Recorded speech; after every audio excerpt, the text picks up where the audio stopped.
It meant she could never, ever lose her cool, no matter the situation. It certainly meant that she was not about to admit to herself or anyone else that there was something about Jonas that got to her. The way it always had. "I can see just fine," she replied matter-of-factly.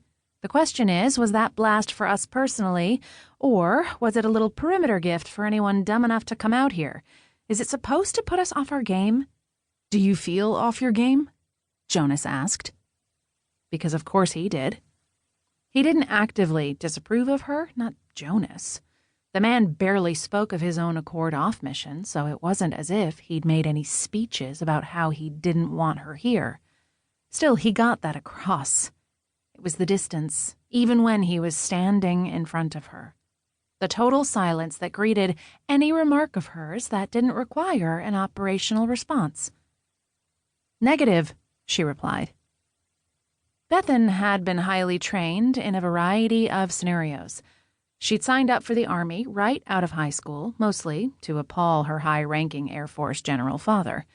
But then, spite enlistment or not, she'd loved basic training. She'd loved it when she got into PSYOPs, too, and for a time, she'd greatly enjoyed her work as an interpreter, translator, and interrogator connected to highly classified missions all over the world.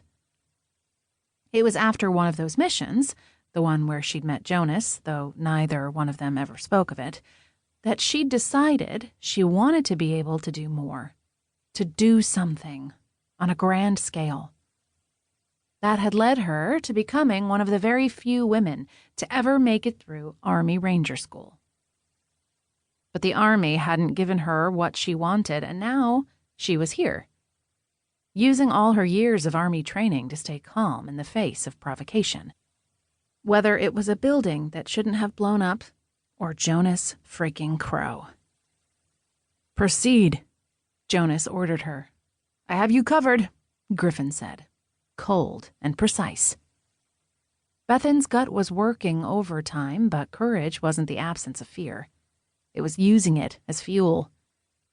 She eased out of her protected position, squinting past the billowing smoke from what they'd had down as a meaningless outbuilding in this creepy, abandoned place.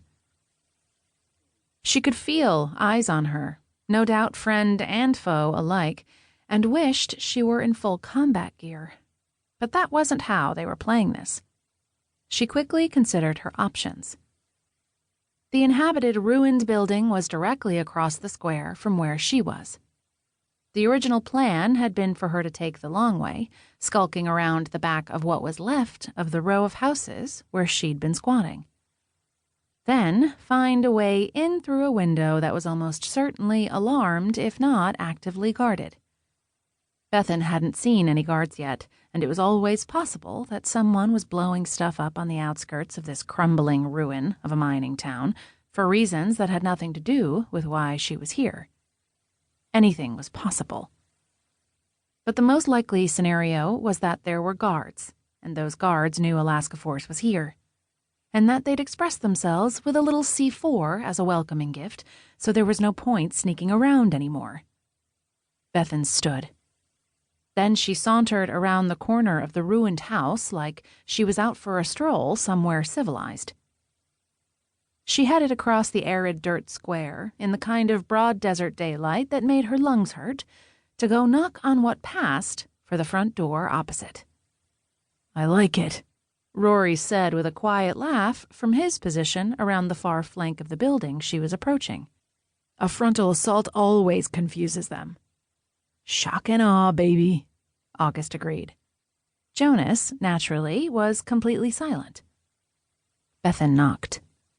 The sound echoed strangely out here, with the Andes towering in the distance and that profound, if deceptive, emptiness all around. She knew how American she was, because she wanted to see a tumbleweed roll by or a creaking saloon door or the beginning twangs of a Wild West theme. But there was nothing. Bethan knocked again, louder. She could feel all the targets up and down her back as she stood there, as if the eyes on her were punching into the light, everyday tactical gear.